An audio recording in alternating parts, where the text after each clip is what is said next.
ప్రజలు ఆధ్యాత్మిక చింతన కోసం శ్రీవాణి ట్రస్ట్ ద్వారా ఆత్మకూరులో నిర్మిస్తున్న మొట్టమొదటి రోల్ మోడల్ దేవాలయాన్ని రాష్ట్ర దేవాదాయ శాఖ మంత్రి ఆనం రామనారాయణ రెడ్డి నేడు పరిశీలించారు. ఈ మోడల్ ఆలయ నిర్మాణాన్ని ముఖ్యమంత్రి ఆమోదించడంతో రాష్ట్ర వ్యాప్తంగా 5,000 భజన మందిరాలకు ప్రతిపాదన చేసినట్లు మంత్రి ఆనం తెలిపారు. ఈ కార్యక్రమానికి స్థానిక ఆర్డీఓ బి పావని, టీఎస్పీకే వేణుగోపాల్, ఆనం లీలా కైవల్యారెడ్డి, గిరినాయుడు, కేశవ చౌదరి, తుమ్మల చంద్రారెడ్డి తదితరులు పాల్గొన్నారు.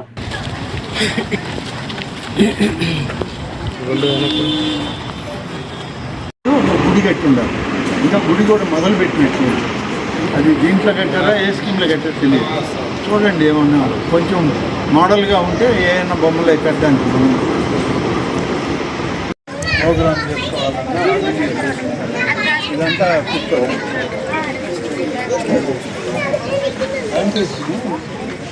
ఈ డయాస్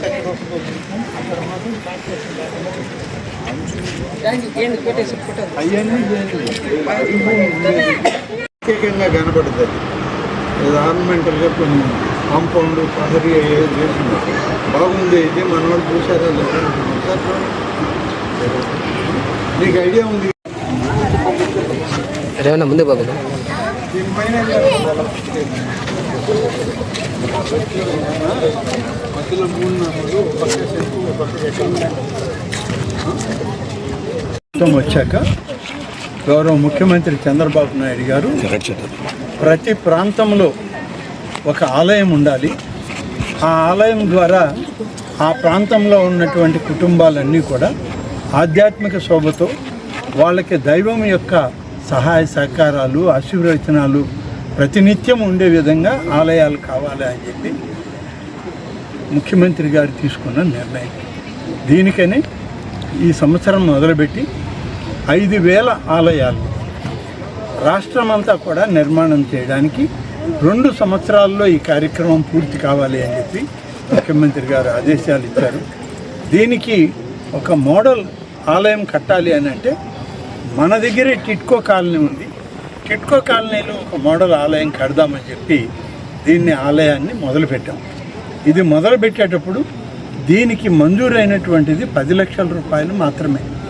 కానీ ముఖ్యమంత్రి గారు అన్ని విధాలా సౌకర్యవంతంగా ఉండాలి, ప్రహరీ నిర్మాణం జరగాలి, భజన మందిరం అంటే ఏదో 4 స్తంభాలు పెట్టి ఒక స్లాబ్ వేయడం కాదు, ఆలయం ప్రతిష్టతో కూడుకున్న భజన మందిరం ఉండాలి, ప్రతి ఒక్కరు కూడా నిత్యం పూజ చేసుకునే విధంగా ఆలయ నిర్మాణం జరిగే విధంగా ఏర్పాటు చేయండి చెప్పడంతో ఆ ఆలయాలకి 3 విభాగాలు చేశాం. ఒకటి 5 సెంట్ల స్థలం కానీ ఉంటే 20 లక్షల రూపాయలు, 10 సెంట్ల స్థలం ఉంటే 30 లక్షల రూపాయలు, 15 సెంట్ల నుంచి 20 సెంట్ల స్థలం ఉంటే 40 లక్షల రూపాయలు పెట్టి ఆలయం నిర్మాణం చేయాలన్నది ఇవాళ ముఖ్యమంత్రి గారు ఇచ్చినటువంటి ఆదేశం.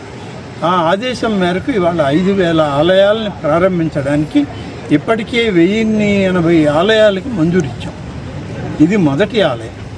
మొట్టమొదట మొదలుపెట్టిన ఆలయం మన నియోజకవర్గంలో మన టిట్కో కాలనీ ఈ ప్రాంత ప్రజలకందరికీ అందుబాటులో ఉండే విధంగా ఆలయం నిర్మాణం చేయాలని, ఇది కొంత స్థలం ఎక్కువైనా సరే దీనిలో ఇప్పటికే దాదాపుగా 45-46 లక్షల రూపాయలు ఖర్చు పెట్టడం జరిగింది. అయినప్పటికీ 40 లక్షల రూపాయల స్కీమ్లో ఉంది. మిగిలినటువంటి అమౌంట్ దేవాదాయ శాఖ నుంచే రాష్ట్ర ప్రభుత్వం భరిస్తుంది. ఈ మోడల్ టెంపుల్ని మనం ప్రారంభించి దీనికి సంబంధించినటువంటి 3D ఫొటోస్ అన్నీ కూడా ముఖ్యమంత్రి గారి వెబ్సైట్కి అప్లోడ్ చేస్తున్నాం. దానిలో ఆయన చూసి మరిన్ని సౌకర్యాలు ఏమైనా ఆయన ఆదేశాలు ఇస్తే దాన్ని కూడా పరిగణలోకి తీసుకోవడం జరుగుతుంది. ఇప్పుడు మేము 1000 చిల్లరకి మంజూరు చేయడం జరిగింది. మన జిల్లాలో కూడా చాలా చేశాం. ఈ నియోజకవర్గంలో జరిగే ఈ మొదటిది రాష్ట్రం మొత్తం మీద ఇదే మొదటి ఆలయం అవుతుంది. శ్రీవాణి భజన మందిరాల కార్యక్రమంలో ముఖ్యమంత్రి గారి ఆలోచన ఇక్కడి నుంచే మొదలవుతుంది. దీనికే పోయినసారి టిట్కో కాలనీలు అంటే మున్సిపల్ శాఖ పరిధిలో ఉంది కాబట్టి ఆ రోజు మున్సిపల్ శాఖ మంత్రి గారు, బీసీ వెల్ఫేర్ మంత్రి గారు వీరందరూ రావడం, దీనికి శంకుస్థాపన చేయడం జరిగింది. కాబట్టి ఇవాళ పూర్తయింది. పోయిన ఈ మాసం అంతా కూడా కత్తిరి మాసం, దీనిలో ప్రారంభోత్సవాలు చేయకూడదు కాబట్టి దీన్ని వెయిట్ చేస్తున్నాం. ఇప్పటికే ఇది గతంలోనే మాట్లాడాను, మళ్ళీ ఒకసారి ఇప్పుడు కూడా అడిగాను.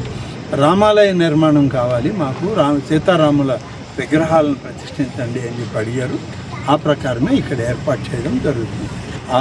దానికి సంబంధించిన విగ్రహాలన్నీ కూడా తిరుపతిలో తయారయ్యాయి. అవి తీసుకొచ్చి ప్రారంభం చేసే ముందు తీసుకొచ్చి ఇక్కడ పెట్టి వాటికి సంప్రోక్షణ చేయాలి, పూజలు చేయాలి. వారం రోజుల క్రతువు అయిన తర్వాత దీన్ని ప్రతిష్ఠించడం జరుగుతుంది. ఈ ప్రతిష్టా కార్యక్రమంలో ఆ ప్రారంభోత్సవానికి పురపాలక శాఖ మంత్రి గారిని కూడా ఇక్కడికి ఆహ్వానిస్తాము. మిగిలినటువంటి ఇంకా అభివృద్ధి కార్యక్రమాలు ఉన్నాయి, వాటిని కూడా ఆయన సంబంధించినటువంటి శాఖ పరిధిలో ఉంది కాబట్టి టిడ్కోలో కూడా కొంచెం ఎక్కువ ఏర్పాట్లకి ఎక్కువ వనరుల్ని మనం ఇక్కడ తయారు చేసుకోవడానికి ఆయన సహాయం కోరాం.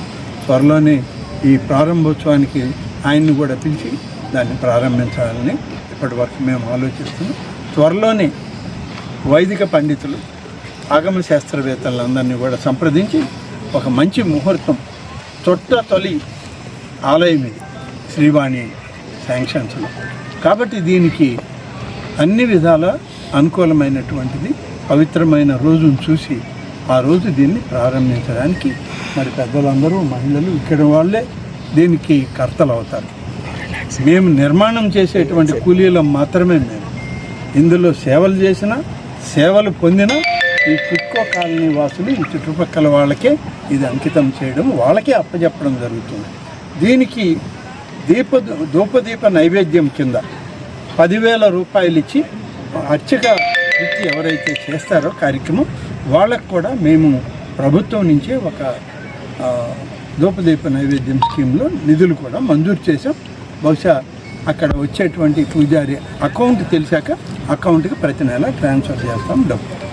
కాబట్టి ఇది నిత్య వైభోగంతో ఈ రామాలయం వెలగాలి అనేదే మా అందరి ఆకాంక్ష. మొదటిది కాబట్టి ఇంకా జాగ్రత్తలు తీసుకుంటున్నాం. ఇందులో ఇది ఒక పవిత్రమైన ఆలయం. పవిత్రమైన ఆలయంలో సీతారాములు నెల ఉండేటువంటి ఈ ఆలయాన్ని ఇంకా పవిత్రంగా ఉంచడానికిగా ఇప్పుడే ఆలోచన చేసి ఇప్పటికే చెప్పాం. నక్షత్ర వనం అని చెప్పి మనకి ఆకాశంలో కనపడేది 28 నక్షత్రాలు ఉన్నాయి. ఆ 28 నక్షత్రాలకి 25 రకాల చెట్లు కూడా మన పూర్వీకులు నిర్ధారించారు. అటువంటి పవిత్రమైన 28 చెట్లను కూడా ఇక్కడికి తీసుకొచ్చి వాటిని ఇక్కడ నాటించడం, వాటిని పెంచి పెద్ద చేసే బాధ్యత కూడా ఈ వీళ్ళకే అప్పచెప్పి, వీళ్ళ ద్వారానే ఈ నక్షత్ర వనాన్ని ఒక మోడల్ టౌన్షిప్గా, టెంపుల్గా దీన్ని తయారు చేసి దీన్ని ఈ ప్రాంత వాసులకి తొందరలోనే అప్పచెప్పాలని మేము ఆలోచిస్తున్నాం. ఇంకా కూడా ఎప్పుడు ఎంత ఎండ ఉన్నా అది వేడి కాకుండా, కాళ్ళు కాలకుండా వచ్చేటువంటి వాళ్ళు ప్రశాంతంగా రావడానికి వీలు అయ్యేటువంటి గ్రానైట్ స్టోనే ఎక్కడ దొరికితే అక్కడి నుంచి తెప్పించి వేయాలనుకుని అధికంగా అయ్యేటువంటి భారాన్ని కూడా ప్రభుత్వమే భరిస్తుంది. సార్, గ్రామాలలో దేవాలయాలు ఆ గ్రామస్తుల ఒపీనియన్ ప్రకారం ఉంటుందో దేవస్థానం నిర్ణయం ప్రకారం ఉంటుంది సార్? ఆ గ్రామంలో ఏ దేవాలయం కావాలనేది గ్రామస్తులు. గ్రామంలో భజన మందిరం అనేది ఒకటే డిజైన్ చేసి కట్టడం వరకు మా బాధ్యత. కట్టిన తర్వాత అక్కడ ఏ రకమైనటువంటి దైవాన్ని ప్రతిష్ఠించుకోవాలనేది ఆ గ్రామస్తులు లేకుంటే ఆ ప్రాంత కుటుంబాల వాళ్ళ నిర్ణయం మేరకే చేయడం జరుగుతుంది. ఇప్పుడు కూడా నేను వీళ్ళందరినీ కూడా అడిగాను. గతంలో కూడా రామాలయం అన్నారు, ఇప్పుడు కూడా అడిగాం. కాబట్టి వాళ్ళు సీతారామాంజనేయ స్వామి విగ్రహాలు కావాలన్నా వాటిని తీసుకొచ్చి ఇక్కడ ప్రతిష్ఠించడం జరుగుతుంది. విగ్రహాలు కూడా ఇప్పటికే ఆర్డర్ ఇవ్వడం జరుగుతుంది.